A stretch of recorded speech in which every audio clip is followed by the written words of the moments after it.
வக்கீல் தொழில இருந்த நீங்க திடுதுப்புன்னு எப்படி நீ அரசியல்வாதா நீங்க? டேய் இப்போ ஒரு வியாபாரத்துக்கு வந்துட்டோம்னா டிட்டோ அதே மாதிரி ஆயிரணும். உதாரணத்துக்கு சிங்க வேஷம் போட்டா சீரனும், புலி வேஷம் போட்டா பாயனும், யானை வேஷம் போட்டா பிச்சை எடுக்கணும். பிச்சை எடுக்கணுமா?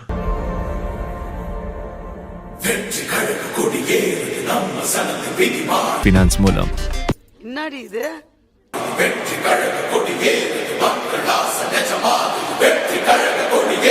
சேவல் கொடி பறக்குதடா, சேத்து இடி இடிக்குதடா, வேலும் படி ஏறுதடா வேலையா. ஐயோ நம்ம மைண்ட் அங்க போகுது. பெரியோர்களே, தாய்மார்களே, நான் இருக்கக்கூடிய காக்கூக்கா கட்சியில் சரியான பாதுகாப்பு இல்லாத காரணத்தினால் அண்ணனருக்கும் இரும்பு கோட்டையாகிய ஈக்குக்கா கட்சியிலே இணையலாம் என்று முடிவு செய்து விட்டேன். மாப்பிள, இவன் தான் எங்கேயோ செமத்தியா வாங்கியிருக்கான். ஏய், என்னை வச்சு ஒன்னும் காமெடி கிமெடி பண்ணலையே.